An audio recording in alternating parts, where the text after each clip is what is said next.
Hello, hello. Testing one, two, three. I think I'm online. Okay, ladies and gentlemen, a very good day to you. I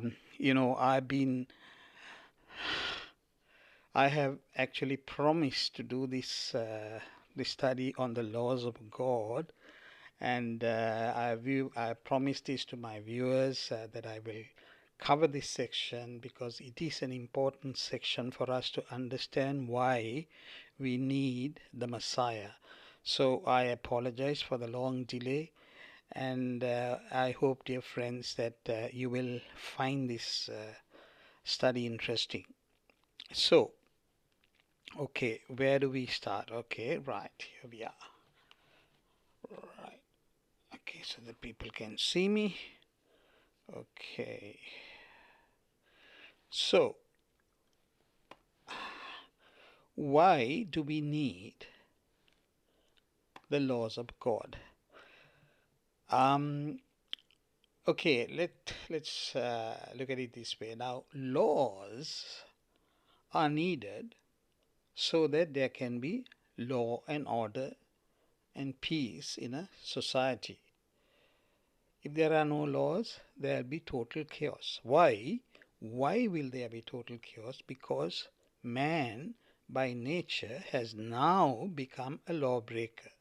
He has the sin gene in him which he cannot get rid of. He cannot shake out of the sin gene. So laws are only needed for lawbreakers in society. Man has a DNA fault, a sin gene that has given him an inbuilt genetic tendency to break the laws of God. He is genetically programmed now to break the laws of God. This genetic condition was given to him 6,000 odd years ago when Adam and Eve, the father and mother of mankind, made a conscious decision to disobey God and to eat of the tree of the knowledge of good and evil. Now, this is all covered in Genesis chapter 3. So, as a result of this decision taken by Adam and Eve, they plunged the whole of humanity into sin and death.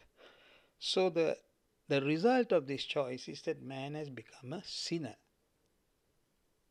Who is a sinner? A sinner is a lawbreaker by force of compulsion or habit. He is a slave to sin. He cannot keep the laws of God, try as he might. So, this is the sad state of mankind.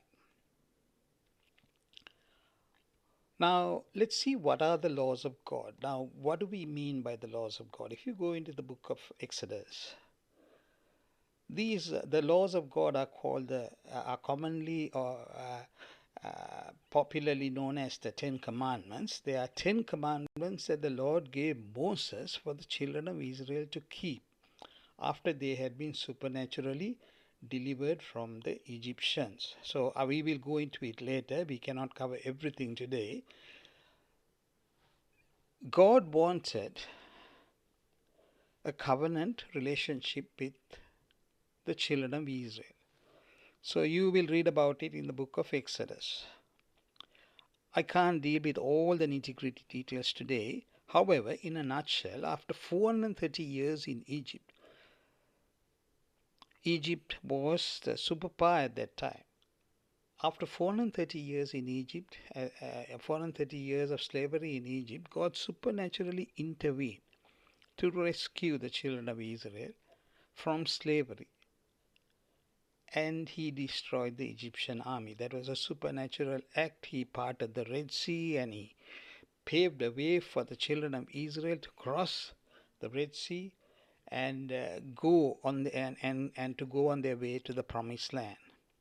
So God parted the Red Sea and created a way for the Jews to cross the Red Sea and come out of Egypt on their way to the promised land. Now this promised land is the land of Canaan.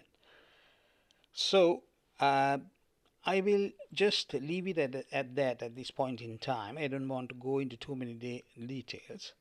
Now let's get back to the laws of God. So what are the laws of God. Where do we find this?